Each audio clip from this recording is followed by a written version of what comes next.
السلام عليكم ورحمة الله وبركاته. صلوا على النبي اللهم صل على سيدنا محمد وعلى آل سيدنا محمد وبارك وسلم عليه. அல்லாஹு தாலாவுடைய பெரும் கிருபை அல்லாஹு ஜல்லஷானு தாலா ஒரு வலியுடைய உருஸ் முபாரக்கில் கலந்து கொள்ளக்கூடிய ஒரு பாக்கியத்தை அல்லாஹ் நமக்கு அருள் புரிந்திருக்கிறார். அல்ஹம்துலில்லாஹ் அல்ஹம்துலில்லாஹ். நல்லடியார்களுடைய சுஹபத்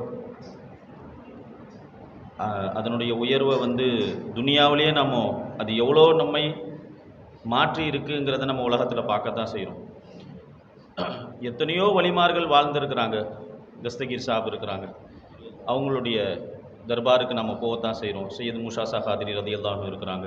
நிறைய வலிமார்கள் நம்ம மஹல்லாவை நம்ம அடுத்து உள்ள நிறைய வலிமார்களுடைய மசார்கள் இருக்குது. அவங்களுடைய ஜியாரத்துகளுக்கு நம்ம போகிறோம். ஆனால் அவங்க எப்படி இருப்பாங்க, அவங்களுடைய வாழ்க்கை எப்படி இருக்கும், அவங்க என்ன மாதிரியான முறையில் வாழ்ந்திருப்பார்கள், அதெல்லாம் நமக்கு தெரியாது. ஆனால் நாம் ஒரு வலியுடைய சுகபத்தில் வாழ்ந்திருக்கிறோம் அப்படின்னு சொன்னால், எல்லா வலிமார்களாலும் இவங்க வலின்னு சொல்லப்பட்டவர்கள். அப்படிப்பட்ட இஸ்மாயில் சாச்சாவுடைய சுகபத்தில் வாழ்ந்தோம், அவர்களை உஸ்தாதாக ஏற்று வாழ்ந்தோம்னு சொல்கிறதுங்கிறது உண்மையிலே இந்த பாக்கியம் இதுக்கு பின்னாடி வரக்கூடிய சந்ததிகளுக்கு கிடைக்குமான்னு தெரியல. நமக்கெல்லாம் ஆசை தான், நம்முடைய பிள்ளைகளும் இஸ்மாயில் சாச்சாவுடைய மாணவருங்கிற லிஸ்ட்டில் வந்துட்டா போதும், இஸ்மாயில் சாச்சாவுடைய மாணவர் அப்படிங்கிற லிஸ்ட்டில் வந்துட்டா போதும். ஏன்னா எவ்வளோ உஸ்தாதுமார்கள் இருக்கத்தான் செய்கிறாங்க உலகத்தில். எல்லா ஹஸ்ரத்மார்களும் உஸ்தாதுமார்களை ஓதிட்டு வந்துருக்கிறோம், பல உஸ்தாதுமார்கள்ட்ட ஓதிட்டு வந்திருக்கிறோம். ஆனால் எல்லா உஸ்தாதுமார்களையும் நம்முடைய சிந்தனையில் வச்சுக்கிற முடியல. எல்லா நேரத்திலும் அவங்களுடைய சிந்தனை வரதில்லை. துவா கேட்கும் போதெல்லாம் உஸ்தாதுமார்களுக்கு சேர்த்து துவா செஞ்சாலும் ஒரு உஸ்தாதை முன்னிறுத்தி எல்லா உஸ்தாதுமார்களுக்கும் நாம் துவா செய்கிறோம். இஸ்மாயில் சாச்சாங்கிற ஒரு உஸ்தாதை முன்னிறுத்தி தான் மற்ற உஸ்தாதுமார்களுக்கு நாம் துவா செய்கிறோம். என்ன காரணம்னு சொன்னால், எல்லாம் இல்மு கற்றுக் கொடுத்தார்கள். எல்லா உஸ்தாதுமார்களும் நமக்கு இல்மு கற்றுக் கொடுத்தார்கள், அஹ்லாக்கு கற்றுக் கொடுத்தாங்க. ஆனால் அந்த அஹ்லாக் நம்மள வரணுங்கிறதுக்காக ஒவ்வொரு துவாவிலும் நமக்காக துவா செய்தவர்கள் இஸ்மாயில் சாச்சா. அவங்க வாழும் காலமெல்லாம் அவங்க சொல்லும்போது சொன்னாங்க, ஒவ்வொரு நாளும் நான் துவா கேட்கும் போதெல்லாம் என் மனைவி மக்களை தாண்டி நான் உங்களுக்கு தான்ப்பா முதல்ல துவா செய்கிறேன்னு சொன்னாங்க. என்னை விட நான் உங்களை தான் முற்படுத்தி துவா செய்கிறேன்னு சொன்னாங்க. ஓ யூசிரூன அலா அன்ஃபுஸிஹிம் வலவ் கான பிஹிம் ஹஸாஸா. சஹாபாக்களை பார்த்து அல்லாஹ் சொல்லும்போது சொல்கிறான், அவர்கள் தங்களுக்கு தேவை இருந்த போதிலும் மற்றவர்களை முற்படுத்துவார்கள். அப்படிப்பட்ட குணமுடையவர்களாக இஸ்மாயில் சாச்சாவை நம்ம பார்த்தோம். அவங்களுடைய துவா பொதுவாக நம்முடைய பிள்ளைகளுக்கும் சரி, நாம் இஸ்மாயில் சாச்சாவுடைய வாழ்க்கையில் அவர்களுடைய ஒவ்வொரு நிமிடமே நம்முடைய வாழ்க்கையில் படிப்பினையாகத்தான் இருக்குது அப்படின்னு சொன்னாலும், குறிப்பாக அவர்களை கொண்டு நாம் பெறக்கூடிய படிப்பினை அப்படின்னு சொன்னால், யாருக்கிட்ட நாம் இல்மை பெறுறோங்கிறது முக்கியம். யாரை கொண்டு இல்மை நாம் அடைந்து கொள்கிறோம். எல்லார்கிட்டையும் இல்மு படித்து கொடுக்கக்கூடாது. நம்ம பிள்ளைகளுக்கு இருக்கட்டும், நாமளாக இருக்கட்டும். ஏன்னா இல்மு படித்து கொடுக்கக்கூடிய எத்தனையோ மதரசாக்கள் இருக்குது, எத்தனையோ உலமாக்கள் இருக்கிறாங்க, எத்தனையோ நிறுவனங்கள் இருக்குது. அங்கெல்லாம் இல்மு படித்து கொடுக்கப்படுதே தவிர அசலான அதபு அவங்கள்ட்ட வாப்பாவுமாவே மதிக்காத எத்தனையோ பிள்ளைகள் இருக்கிறாங்க. நானும் ஆலிம் ஓதிட்டேன், உங்களுக்கு என்ன தெரியும் அப்படின்னு பேசுகிற எத்தனையோ பேர் இருக்கிறாங்க. நான் கிதாபெல்லாம் படிச்சிருக்கிறேன், எனக்கு இந்த கிதாபு தெரியும், அந்த கிதாபு தெரியும், இந்த கிதாபில் இது இருக்குதா, அந்த கிதாபில் இது இருக்குதா அப்படின்னு கேட்குற அளவுக்கு அதபு குறைச்சலாக நடந்துக்கக்கூடிய அந்த நடைமுறை தான் உலகத்தில் இன்னைக்கு உள்ள சூழ்நிலைகள் நிறைய இருக்குது. ஆனால் இஸ்மாயில் சாச்சாவுடைய பொறுத்த வரைக்கும், தாய் தந்தையரை மதிக்கலைன்னு யாராவது சொல்லிட்டாங்கன்னு சொன்னால், என் பிள்ளை என் பேச்சை கேட்க மாட்டான்னு சொன்னால், அவங்கள உட்கார வச்சு அவங்களுக்கு செய்கிற நசியத்து வாப்பா உமா தான்ப்பா அவன் வாழ்க்கை. எந்த அளவுக்குன்னு சொன்னால், ஒவ்வொரு பராத்துலையும் அசர்லேயே, பராத்துடைய இரவு வரதுக்கு முன்னாடி அசர்லேயே ஒரு ரிவாஜ் இருக்குது இஸ்மாயில் சாச்சாவுடைய மதரசாவில். அசர்லேயே யாசின் ஓதுவோம், எல்லாரும் உட்காந்து ஓதுவோம். ஒருத்தர் 10 ஓதுவார், 15 ஓதுவாங்க. அவங்களும் நிறைய யாசின் ஓதுவாங்க. அந்த யாசின்களை சாச்சா குறித்து வச்சுட்டு எத்தனை யாசின் ஓதுனேன் அப்படின்னு கேட்டுட்டு, முதல் யாசின் உன் வாப்பா உமாக்கு, அடுத்து உஸ்தாத் ஆகிய எனக்கு, அப்புறம் உங்கள் ஷேக்குக்கு அப்படின்னு உங்கள் குடும்பத்தில் யாருன்னா இறந்தவர்கள் இருந்தாங்கன்னா அவங்களுக்கு. அப்போது நம்ம எவ்வளோ பண்படுத்தி இருக்கிறாங்கன்னு சொன்னால், எல்லா விஷயத்திலும் நீ முற்படுத்தப்படக்கூடிய ஒரு ஆளாக உன் தாய் தந்தை இருக்கணுங்கிறதுல ரொம்ப கவனத்தோடு வச்சுருந்தாங்க.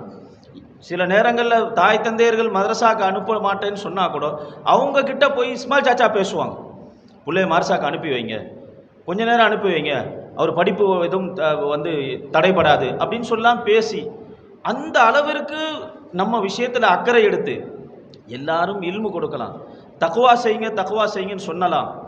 ஆனால் அது வெறும் வார்த்தையாகத்தான் இருக்கும். ஆனால் தக்வா செய்யக்கூடியவர்கள் உச்சி தொடுத்து உள்ளங்கால் வரைக்கும் தக்வாவே இருக்கக்கூடியவர்கள் அவங்க நம்மளை தர்பியத் செஞ்சாங்க, தஸ்கியத் செஞ்சாங்க. எல்லாருடைய வார்த்தையும் எல்லாரும் சொல்லலாம், தக்வா செய்யுங்க தக்வா செய்யுங்கன்னு சொல்லலாம்.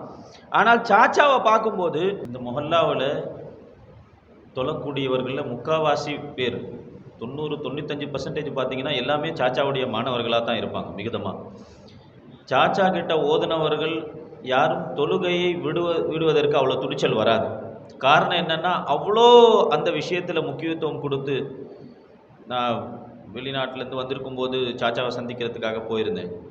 பொதுவாக வெளியில் வேலை செஞ்சுட்டு வர்றவங்கள்ட்ட ஜனங்க கேட்குற விஷயம் என்னாச்சு, வேலையெல்லாம் நல்லபடியாக இருக்குதா, வீடு வாசல் ஏதாவது வாங்கினீங்களா, ஏதாவது சேர்த்தீங்களா, இந்த கேள்வி தான் கேட்பாங்க. 1.5 மணி நேரம் பேசுனாங்க என்கிட்ட. முதல் கேள்வி, அப்பா நீங்கள் வேலை செய்கிற இடத்துல தொழுகிறதுக்கான வசதி இருக்குதாப்பா, தொழுகிறதுக்கெலாம் எந்த தடையும் இல்லையே. இல்லை சாச்சா, அங்கே வந்து கீழே மஸ்ஜிதே இருக்குது, போய் பள்ளியிலே போய் தொழுகலாம், அந்த அளவுக்கு எல்லா விதத்தில் சகூலத்து இருக்குது. அப்படியாப்பா, தொழுகையை ஹல்லா செய்கிற மாதிரி இடத்துல, தொழுகையை விடும்படியான இடத்துல வேலை செய்யக்கூடாதுப்பா. 1.5 மணி நேரம் பேசுனாங்க. தக்குவா செய்யுங்க, அல்லாஹ்வுடைய குர்புல போகணும், அல்லாஹ்வுடைய இறையச்சம், இது மட்டும்தான் பேசுனாங்களே தவிர வேற எந்த துனியாவுடைய வசதி உனக்கு எப்படி இருக்குது, துனியா உன் காலடியில் அல்லாஹ் கொண்டாந்து கொடுப்பான்ப்பா, நீ அல்லாஹ்வுக்கு பொருத்தமானவனாக நீ ஆயிட்டா, துனியாவை நீ தேடி போகணுன்னு அவசியம் இல்லைப்பா அப்படின்னு 1.5 மணி நேரம் பேசுனாங்க. அவங்களுடைய வார்த்தைகள் இன்றைக்கும் எந்த அளவிற்கு என்ன சொல்கிறது சொன்னால், நம்முடைய வாழ்க்கையில் அவங்க சொல்லக்கூடிய சில வார்த்தைகள், இருட்டறையிலும் பாவம் செய்யக்கூடாதுப்பா, அல்லாஹ்வுக்கு அஞ்சி வாழணும்ப்பா, இந்த வார்த்தைகள் எல்லாம் நம்ம வேற எங்கேயும் கேட்கவே முடியாது. மஜ்லிஸுகளில் அல்லாஹ் கிட்ட துவா செய்யும் போது அழுவணுங்கிறத கற்றுக் கொடுத்தவங்களே அவங்க தான். துவா செய்தால் தௌபா செய்யணுங்கிற வார்த்தை எல்லா இடத்துலையும் தௌபா செய்யுங்க தௌபா செய்யுங்கன்னு சொல்லப்படுது.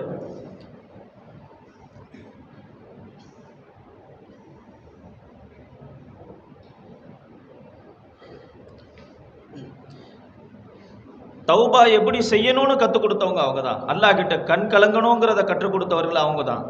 அந்த அளவிற்கு நம்முடைய உள்ளங்களை அல்லாஹ் அளவில் கொண்டு போய் சேர்த்தாங்க. கை தூக்குனால் கண்களில் கண்ணீர் வருதுன்னு சொன்னால் அது இஸ்மாயில் சாச்சாவுடைய ஒரு பெரிய பரக்கத். அவங்க காலத்தில் நாம் வாழ்ந்தோம், அவர்களுடைய மாணவர்களாக வாழ்ந்தோம் அப்படிங்கிறதே ஒரு பெரிய பாக்கியம். நாளைக்கு சொர்க்கத்திலையும் உங்களை விட்டுட்டு நான் சொர்க்கத்துக்கு போக மாட்டேன்னு யார் சொல்ல முடியும்? நாளைக்கு சொர்க்கத்திலையும் உங்களை விட்டுட்டு நான் சொர்க்கத்துக்கு போக மாட்டேன்ப்பா அப்படின்னு சொன்னாங்க சாச்சா. அந்த அளவுக்கு கேரண்டி யார் கொடுக்க முடியும்? நீ எப்படி இருந்தாலும்னு சொல்லலை. ஆனால் அதே சமயத்தில் நீங்கள் அல்லாஹ்வுக்கு அஞ்சி நடக்கிறதுல கை விட்டுறாதீங்கப்பா அப்படின்னு சொல்லி சாச்சா அடிக்கடி சொல்லுவாங்க.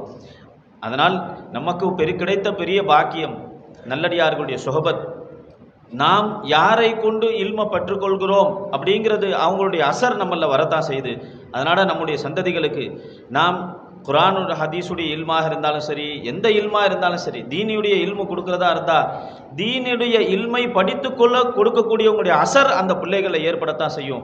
அதனால் நாம் யாருக்கிட்ட இல்மு படித்து கொடுக்குறோமோ அவர்களும் தகுதி மிக்கவர்களாக தக்வாதாரிகளிடத்தில் நாம் பிள்ளைகளை இல்மு படிக்க அனுப்பணும். அல்லாஹு ஜல்ல ஷானஹு தஆலா நம்முடைய சந்ததிகளுக்கும் இஸ்மாயில் சாச்சா கிட்ட நாம் ஓதணும் இல்லையா. அதாவது நான் ஒரு சின்ன ஹதீஸை சொல்லி முடிச்சு நிறைவு செஞ்சுக்கிறேன். அல்லாஹ் நாளைக்கு மஹ்ஷரில் ஒரு அடியான் வருவான், அவனிடத்துல முழுவதுமாக பாவம் இருக்கும். அந்த அடியானை பார்த்து கேட்பானா, அல்லாஹ் உன்கிட்ட ஒரு நன்மையும் இல்லையா, நீ நன்மை செய்யவே இல்லையா, சரி நீ ஏதாவது வலியுடைய சுஹபத்தில் இருந்திருக்கிறியா, நல்லடியார்களுடைய சுஹபத்தில் நீ வாழ்ந்திருக்கிறியா? இல்லை அல்லாஹ், அப்படி யாரும் எனக்கு தெரியாது, யாருடைய சுஹபத்திலையும் நான் இல்லை.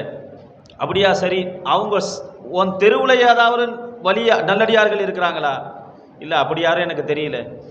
நல்லடியார்கள் வாழ்கிற ஊர்லையாவது உனக்கு தெரியுமா? இல்லை, ஒரு ஊரில் நான் இருந்த இடத்துல ஒரு வழி இருந்தாங்கன்னு கேள்விப்பட்டிருக்கேன், நான் போய் பார்த்தது கூட கிடையாது. அவங்களுடைய வசீலா வச்சு அல்லாஹ் மன்னிச்சிட்டேன்னு சொல்லி அவங்க சொர்க்கத்துக்கு அனுப்புறான்னு பார்க்குறோம். அதனால் அன்பர்களே, நமக்கெல்லாம் அல்லாஹ் செஞ்ச பாக்கியம்.